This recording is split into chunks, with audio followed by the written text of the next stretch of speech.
In the aftermath of that horrendous shooting that we just saw, Florida high school, 17 students dead, we have to talk for a moment, okay? Now, every time this happens, it's become so cliche. You know, there's the whole Michael Moore movie, Bowling for Columbine. Why does this keep happening? I'm not going to repeat any of those cliches. I'm just going to state a fact that I've stated before. I've said this in interviews, I've said this in articles, and I'm going to keep saying it. And it's not what other people say.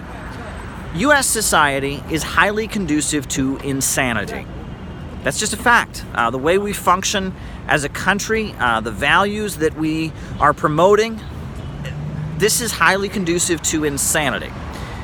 You look at the kind of individual that does one of these horrendous shootings, right? You talk about the kind of person that would do such an awful act. Or, let's go even further. You can talk about the kind of people that would watch ISIS videos and become inspired to become an ISIS killer. Those are not healthy people. Most people, when they hear about an act of brutality, they hear about innocent people being gunned down, they hear about, some person being tortured. Most human beings, we naturally start to feel empathy for the victim. We say, oh, look, there's someone being harmed. We feel empathy for the victim, and we see the perpetrator as being cruel and heartless. However, there's a special type of person who, when they see a crime being committed, they hear about a murder or a rape or some other atrocity, instead of feeling sympathy for the victim, they immediately feel admiration for the perpetrator.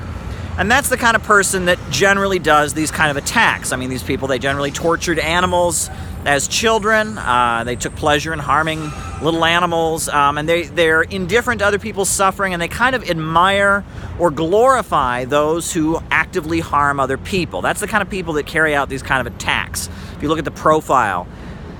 And let's be real, okay? We have a society where a big chunk of the media, a big chunk of the philosophy that's promoted is urging people to cut themselves off from other people and to not feel empathy. For example, Ayn Rand, her writings are all over U.S. society. You go to business school, they're going to recommend you read Atlas Shrugged or The Fountainhead or Anthem or We the Living. They're going to promote that kind of thing at you. Well, if you read Ayn Rand's writings, she talks about what she calls the virtue of selfishness. The virtue of selfishness, right?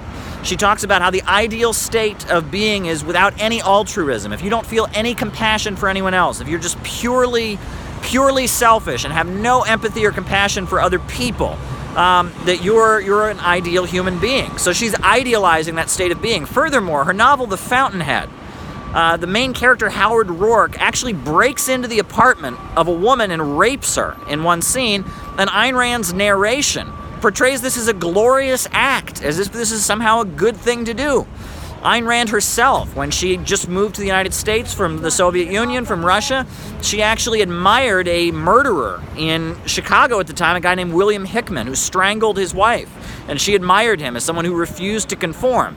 Now, Ayn Rand is not a marginal figure. In fact, the person who was the head of the Federal Reserve for a long time, Alan Greenspan, who was probably the most powerful person in our economy, he was a follower, a personal friend and a follower of Ayn Rand. This was Alan Greenspan. And these writings are promoted everywhere. Everywhere you go in the USA, you can find writings encouraging people to think like psychopaths, encouraging people to be the kind of person that would carry out one of these horrendous atrocities. This is quite disturbing. Everywhere you go in U.S. society, there's this message being promoted that if you're an absolutely selfish person, if you have no feelings for anyone else, if you purely and absolutely just simply reject morality and empathy and any kind of collectivism or altruism, that's an ideal state of being. This is promoted in business schools. There's all kinds of self-help books promoting this. We're a society that is essentially promoting psychopathy at this time. I mean, there's even Christian groups. Now, this is interesting. The Bible absolutely preaches that one should love your neighbor, that you should be full of compassion, that you should be kind to others. I mean, the teachings of Jesus is absolutely, all about compassion and kindness, but you have got religious groups here in the United States that have tried to rewrite that. and tried to actually say the opposite. There's, you can read, there's like the Biblical Guide to Economics, where they try to argue that Jesus was a free marketeer who wanted to tell all the poor people to get a job and not care for anyone else, right? I mean, U.S. society, we have embraced an ideology that says compassion, collectivism, a sense of group effort, that this is all wrong, and that one should just be selfish, self-serving, and have no concern for others. And when that becomes the belief system that you're widely promoting everywhere, are you going to be surprised when people commit horrendous acts like this, when they do merciless things, when they admire murderers? Are you going to be surprised by this? Are you going to be surprised by such thing? You shouldn't be. You really shouldn't be, right? If you promote the mindset of serial killers, they're going to be everywhere. And that's what we're doing in the USA right now, During the Cold War, we positioned ourselves as a country to be the enemies of the Soviet Union, right? They were communists. We had to be the pure capitalists. We had to embrace capitalism. And when we did that, we started to change as a country. And then when the Soviet Union fell, we proclaimed that, see, our pure capitalism, our capitalist ideals, that they are the absolute proof that, the fall of the Soviet Union, the end of the Cold War, proves that our ideals are the ideal way of being, that you should just be purely selfish and only, that this is the ideal mindset. And you'll notice that that's when U.S. society started getting weird. They talk about neoliberalism. I mean, that goes back a little further, but, and then, I remember the Columbine massacre when that happened. It's a really scary state of being. We are promoting mental illness in our society. We're promoting greed, selfishness, a lack of solidarity, a lack of collectivism, a lack of joint effort.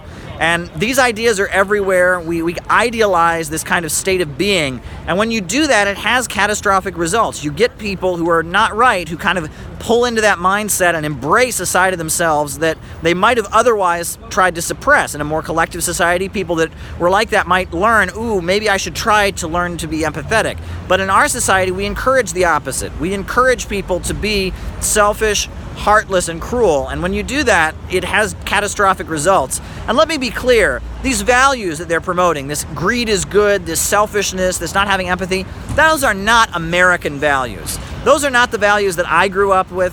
Those are not the values that Eugene Debs had. Those aren't the values of President Roosevelt. These are not American values. These are values that have been imposed on us in an attempt to promote free market capitalism. That there's another side to the American people, and this insanity that's widely promoted in the media, which leads to these horrendous activities, which is just everywhere, which leads to a failing economy. This doesn't represent what America is really about. There's another side to the United States of America, and that's the side that needs to be promoted now more than ever before.